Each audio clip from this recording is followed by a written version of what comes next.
पूरा देश आज भारतीय जनता पार्टी की ओर देख रहा है कि कब वो बदला लेंगे, क्योंकि आज वर्तमान में सरकार में वो हैं। पीडीए से डरी हुई सरकार है और पीडीए के नारे ने भारतीय जनता पार्टी के एसी कंडीशनर में रहने वाले नेताओं को सड़क पर उतार दिया है। इसका परिणाम ये हुआ कि योगी आदित्यनाथ की सरकार ने और केंद्र की सरकार ने यहाँ पर बैन लगाने का काम किया। निश्चित तौर पर हम सब आपके साथ हैं।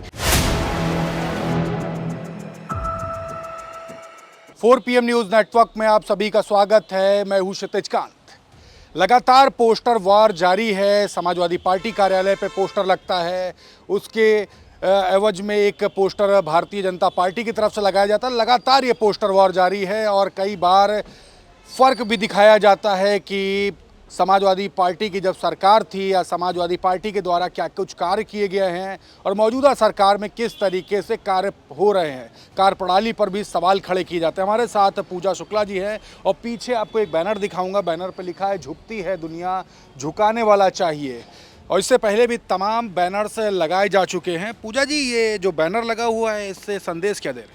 देखिए, इसे संदेश ये दे रहे हैं कि साफ तौर पर अगर आपके पास मजबूत नेतृत्व है, मजबूत विपक्ष है और अगर जनता का अपार जन समर्थन है तो बड़ी से बड़ी सरकार को झुकना पड़ता है। और आताताई घमंड से भरी हुई भारतीय जनता पार्टी की सरकार को जातिगत जनगणना के मुद्दे पर घुटने टेकने पड़े। मैं उत्तर प्रदेश की जनता को, पूरे देश की जनता को बधाई देती हूँ कि जो जातिगत जनगणना की लड़ाई है वो सामाजिक न्याय की लड़ाई में पहले संघर्ष की जीत है।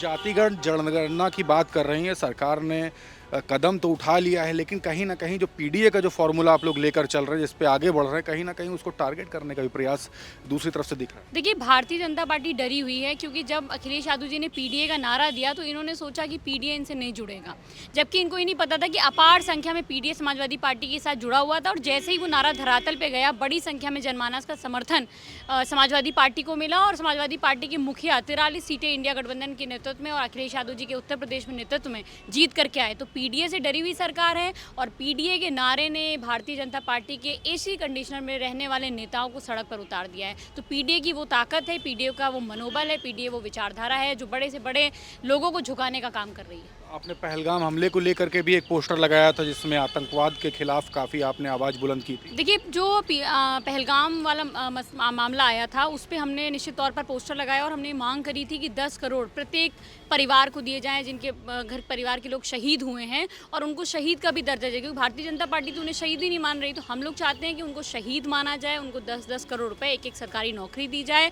और हम तो चाहते हैं कि जो जलबंदी को लेकर के बार बार मांग उठ रही थी, जो भारतीय जनता पार्टी ने कहा कि हम करेंगे, वो फ़ौरन करे। इतना समय क्यों लग रहा है? हम क्यों नहीं बदला ले पा रहे हैं? हम क्यों नहीं अपने उन परिवारों को जिनके आंसू अभी भी नहीं थमने का नाम ले रहे हैं, उनको हम सांत्वना दे पा रहे हैं? क्योंकि उनको, जो लोग गए हैं इस दुनिया से, उनको सच्ची श्रद्धांजलि तभी होगी जब उनके परिवारों को संतुष्टि होगी, इस देश के सम्मान में वृद्धि होगी और जिन लोगों ने इसे घटिया हरकत को अंजाम दिया उनको सबक सिखाएंगे। कोई मुकदमा तो नहीं हुआ अभी तक, क्योंकि आवाज़ हमने भी उठाई, चैनल बंद कर दिया गया। देखिए, यही तो बात है कि ये लोग चाहते नहीं है कि कोई भी व्यक्ति इस लोकतंत्र में अपनी आवाज़ को उठा पाए। चूँकि 4 PM इतना बड़ा चैनल हो चुका था, लोग उसे सुनते थे, गांव-गांव में उसकी आवाज़ जाती थी 4 PM की। और ये जो भारतीय जनता पार्टी की सरकार है और इसके जो चैनल हैं जिनको ये टुकड़े फेंकते हैं और उन पर वो काम करते हैं, तो निश्चित तौर पर 4 PM ने अपनी प्रतिबद्धता, अपनी ईमानदारी से कोई समझौता नहीं किया, जिसका परिणाम ये हुआ कि योगी आदित्यनाथ की सरकार ने और केंद्र की सरकार ने यहाँ पर बैन लगाने का काम किया। निश्चित तौर पर हम सब आपके साथ हैं और मुकदमे से हम लोग कभी नहीं डरते हैं। कई मुकदमे हम लोगों पर हैं, कई बार जेल जा चुके हैं, तो अब क्या डरना है? लोकतंत्र की लड़ाई लड़ रहे हैं और हम तो उस देश के वासी हैं जहाँ पर लोगों ने हंसते हंसते शहादत भी दे दी थी। एक बैनर और जातीय जनगणना को लेकर के आपने लगाया है। जातीय जनगणना की बात सरकार ने मान ली है, लेकिन कुछ ही समय बाद बिहार में चुनाव है, कुछ लोग मानते हैं पिच भी तैयार करी जा रही है। इसके पीछे 2 कारण हैं। कोई अभी तक डेट भी नहीं दी गई कब तक हो जाएगा। एक तो ये है कि ये पहलगाम के मामले पर एक जो भरपूर जवाब आतंकी देश को देना चाहिए वो नहीं दे पाए हैं और इनको जो कि जल्द से जल्द देना चाहिए। मुद्दा भटकाने के लिए इन्होंने ये निर्णय अभी लिया। निश्चित तौर पर ये निर्णय इनको लेना ही था क्योंकि ये मान चुके थे कि देश की जनता में बहुत रोष व्याप्त है, देश की जनता जातिगत जनगणना के मुद्दे के साथ है, तो इनको ये निर्णय तो लेना ही था। लेकिन इस समय ये निर्णय इसलिए लिया गया है ताकि पहलगाम के मामले से लोगों का विचार, लोगों का जो दिमाग है उसको हटाया जा सके। तो हम लोगों को पूरी प्रतिबद्धता के साथ खड़े रहना है, पहलगाम के उन शहीद परिवारों के साथ उनके न्याय की लड़ाई को लड़ना है और साथ ही साथ सामाजिक न्याय कि राज्य की स्थापना के लिए भी संघर्ष जारी रखना है। पहलगाम हमले के बाद जितनी भी क्षेत्रीय पार्टी थी या राष्ट्रीय पार्टी है, कांग्रेस या समाजवादी पार्टी की बात करें, सभी ने समर्थन किया कि इस पहलगाम की जो घटना हुई इसमें सरकार के समर्थन कर रहे हैं और साथ ही साथ जो घटना हुई है इस पर कड़ी से कड़ी कार्रवाई करी जाए। लेकिन अभी तक के कोई भी उस तरीके से ठोस कार्रवाई ग्राउंड पे लोग मानते हैं कि नहीं हुई है। आपकी अपील क्या है? देखिए, सभी राजनीतिक दलों ने, यहाँ तक कि समाजवादी पार्टी ने, हम सब लोगों ने माना कि पहलगाम के अंदर जो आतंकी हमला हुआ वो राजनीति का विषय नहीं है, वो देश की एकता और अखंडता का विषय है। और जब भी देश की एकता और अखंडता पर बात आएगी, हम देश के साथ खड़े हैं और देश के लोगों के साथ खड़े हैं। पूरा देश आज भारतीय जनता पार्टी की ओर देख रहा है कि कब वो बदला लेंगे, क्योंकि आज वर्तमान में सरकार में वो हैं। अगर हमारी सरकार होती तो ऐसी कोई घटना हो ही नहीं पाती, क्योंकि इतना बड़ा इंटेलिजेंस का लैक हुआ है, इतना बड़ा मतलब इंटेलिजेंस क्या कर रही थी। तो सवाल है, 1.5 घंटे तक लोगों को मेडिकल फैसिलिटी नहीं मिलती। तो कहीं ना कहीं जितने वो आतंकी दोषी हैं, सरकार की भी उसमें कहीं ना कहीं खामियां हैं। सरकार ने स्वीकार भी किया है, तो अब सरकार कार्रवाई भी करने का काम करे। यही मांग हम करते हैं कि उन शहीद परिवारों के साथ समाजवादी पार्टी खड़ी है, पूरी पार्टी खड़ी है, हम सब खड़े हैं, पूरा देश खड़ा है। लेकिन अब बदला लेने का समय आ चुका है। आज मजदूर दिवस है। आप जिस क्षेत्र से आती हैं वहाँ अधिकांश मजदूर तबका रहता है।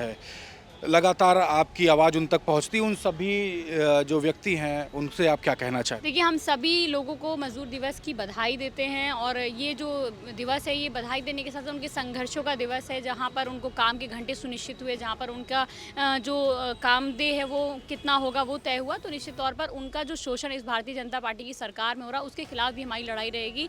और हम निश्चित तौर पर मजदूरों के साथ हैं, देश के किसानों के साथ हैं, नौजवानों के साथ हैं। और हर किसी को हम चाहते हैं, वो किसी न किसी जो भी कोई भी काम कर रहा है वो मजदूरी है। तो हर किसी को बधाई और इस संघर्ष की जीत की आपको बधाई। बहुत बहुत धन्यवाद। तो पूजा शुक्ला से हमारी बात हो रही थी।